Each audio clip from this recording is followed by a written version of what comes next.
Do you want to be in a cult? That's how a lot of TikTokers talk about their experience having gone through the temple for the first time. I think that the temple is the heart of Mormonism, and I think that it's proof that it is a cult. In this video, I'm going to reveal what a cult is, why some feel that the temple is culty, and we'll get into, is the temple actually cult-like? We'd love to have you for dinner. But first, where does the idea of the temple being cult-like even come from? Well, it's actually from a small but very loud group of people, mostly on TikTok, who have left the church and are now talking about their experience having gone through the temple. I was completely powerless, and my wife felt the exact same way. This video is my experience going through a Mormon temple for the very first time and how it made me realize that I was in a cult. One of the first questions you should ask someone who associates the temple with being a cult is, what is a cult? How do you define it? Well, it's hard to pin down a technical definition, but it's more or less as follows. New religious movements, which have unusual and often extreme religious, spiritual, or philosophical beliefs and rituals. So why do some people feel that the temple fits that definition? Well, according to them, this is why they list the temple as being cult-like. They say it's secretive, scary, weird, and coercive or manipulative. The endowment ceremony in the Mormon temples is one of the most manipulative, anxiety-inducing, terrifying rituals anyone could be a part of. The first time you go, you really don't know what to expect. Like I said, you don't know almost anything at all besides the fact that it's important and sacred. Let's look at each of these. Now first, as far as being very secretive, this doesn't seem to hold much water. You see, the church is constantly trying to get people to attend the open houses of the temple.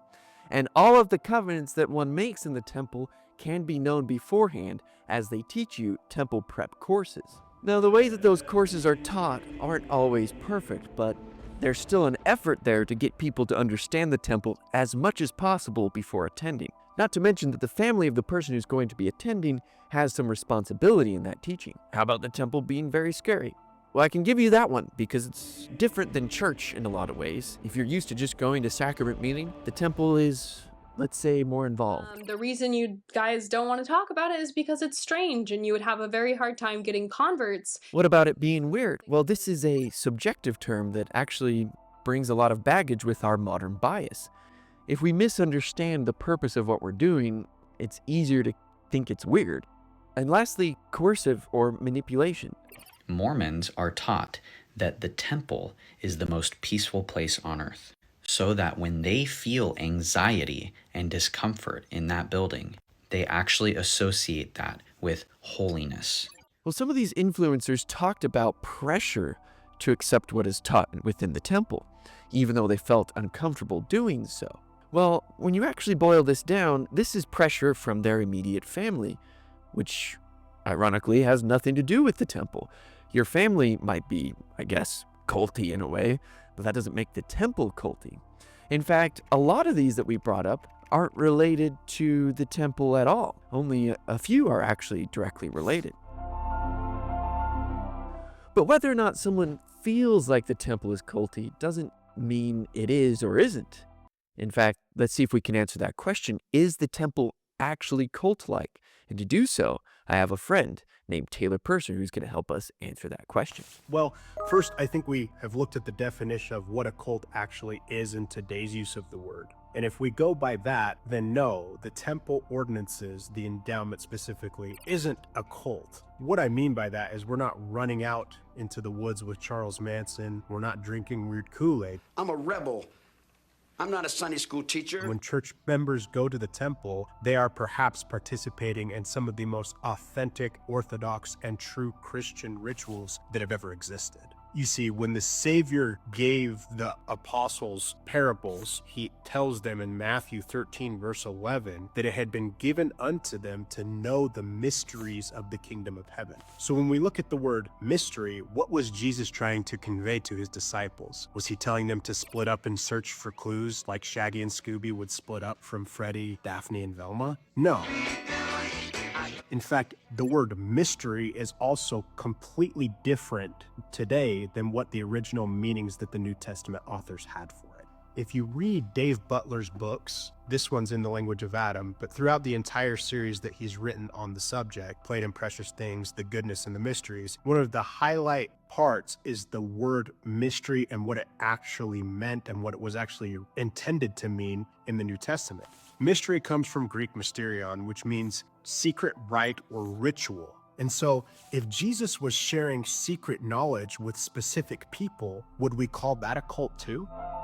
Christ's use of parables to teach sacred truths to those initiated and prepared to receive them, or those that had eyes to see and ears to hear, isn't original to that time period. It isn't even original to the Savior himself. Latter-day Saints claim that this style of esoteric knowledge has its roots all the way back to Adam. In fact, in our earliest recorded records of written religion, the Egyptian funerary texts highlight a similar style. In their theology, the pharaoh would descend and ascend, learning the secret knowledge necessary through rituals and ceremonies in the pyramids and temples to gain access to resurrection and access to the divine realm. We see this in poetry in Mesopotamia with the Epic of Gilgamesh as he searches out what in Judeo-Christian tradition would be Noah to find the way to eternal life and find a way to access the gods. We see this in the Greek Eleusinian Mysteries, where they use the story of Persephone, who was kidnapped and taken into the underworld by Hades, and then ascends back up into Olympus. They would use these stories and use rituals to teach the